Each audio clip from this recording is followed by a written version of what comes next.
So next up, coming on the stage, we have a beautiful, talented, super awesome thought leader, Carrie Able. Forbes magazine had described Carrie as Able has made a name for herself as a pioneer in XR art. Her talk, The Metaverse and NFT Art, here to introduce you to, as the audience, Carrie Able. I am honored and grateful to be able to listen to all of the information that you'll share with us today. Thank you so much.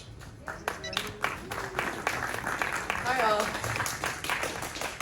So thank you so much for having me, NFT NYC. I'm very excited to be here to speak to you today about the Metaverse and NFT art, and how this topic has become so mainstream just in the last few weeks when I began writing this. So when I was growing up, I had a lot of health issues, and art was always my light, and tech the vehicle for accessibility and inclusion. And I know that everybody here this last year and a half can definitely relate to those people who continue to be isolated. And through art and tech, we have the capability to not only heal ourselves, but also those that we're potentially able to reach. So here is a VR painting from 2018 of mine, and I have a story for you from a few years ago when I was showing this. I was invited to give a VR feedback to one of the top tech companies, and upon meeting me, they immediately yelled at me to get back behind the bar. And my colleague said, no, she's one of the VR artists here, and they profusely apologized, and then I just made a joke of it and said, well, I used to be a bartender, I'm sure I could make you a great drink, what would you like? So I'm sure everyone here has had assumptions made about them upon first meeting, and that's one of the things I love about both the crypto and the XR space, is our ability to create avatars and friendships and work relationships and live all with avatars of our own choosing or remaining completely anonymous. I believe that one day there will be a CryptoPunks of the metaverse. So what is the metaverse? We hear about this a lot in pop culture. This is still from Ready Player One. If you watch this film, you'll see some things that are already possible and what will soon be possible.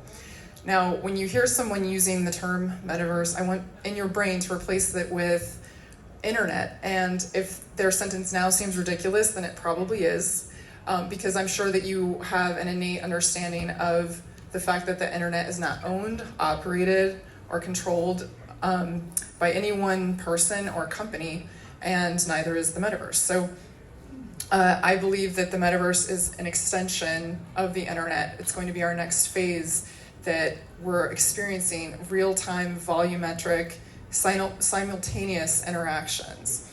And so it's very exciting. And I'll show you a couple more examples. So when I say XR is not the only way to experience the metaverse, but it's definitely the best way. And gaming is not the only way to experience XR, but they were just the first to really create these real-time volumetric interactions in an accessible way. So you've probably all heard of Pokemon Go. That's augmented reality, and then VR, Travis Scott inside of Fortnite, and then both of these things together mean XR, extended reality. And then you'll see a still of me doing VR painting.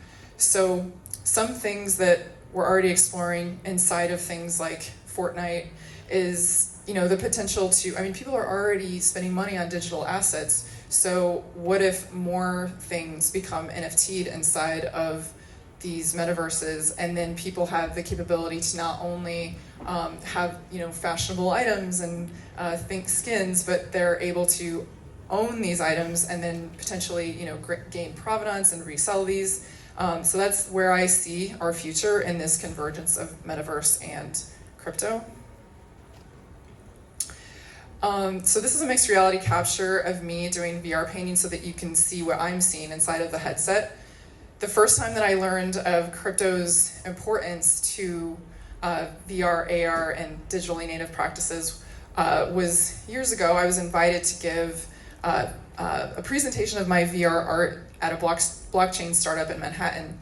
And there was also a crypto company presenting, and this is the first time I learned the term digital scarcity. So at that time, as many of you know, we weren't using the term NFT yet, but at that moment I understood what we would now know as NFTs. And I got a light bulb went off, and I just became very excited and started telling anyone with a digitally native practice about this new technology that I thought was going to be so important for artists. So after our presentations, I was able to show my new crypto friends my XR painting that was the old days of VR at that time. And they gave me my favorite compliment I've ever received, which was, wow, you can really tell that a human made this. So the XR and crypto communities, although they're very inclusive communities, they still seem to be a little bit suspect of each other. I've had a crypto colleague say, I just don't see how AR, VR is relevant to me. And I've had a XR colleague say, I'm in virtual worlds all day. If I was going to buy art, I'd want it to be real. So this is another example of how I've included crypto and XR. So it's a NFT still of a virtual reality painting that was in Paris Hilton show this summer. And then I also have an augmented reality oil painting that was at Art Basel a couple of years ago. So after a few years in the XR space, I began thinking about inclusion and accessibility more within my own practice. And I started creating augmented reality filters that were available on publicly centralized social media platforms. And I first did this in 2019 at the Ace Hotel in Manhattan for my XR music performance and oil painting exhibition. And soon after, the filters went viral and I started getting all of these funny anecdotal stories. So I had a friend that was nominated for a Grammy in early 2020, and there was a woman filming in front of her, and she tapped her on the shoulder and said, "Excuse me, what app is that? That's my friend's art." And so from all these stories, I just started texting back the same meme, which said, "Wow, you have so many people consuming your art for free. You must be rich." So that's another example of why I thought, wow, like crypto and XR and anything digitally native, it's going to be very important for artists. So some other use cases, I have an XR, like volumetric VR sculpture. So I have the headset on and I'm sculpting in the air. And then this was one of the things that was inside of a 360 VR video, as well as the viral AR filters, and it's now minted as a volumetric NFT. Oh, and I'm wearing some 3D printed VR sculptures. If we talk after, you can see what they look like up close.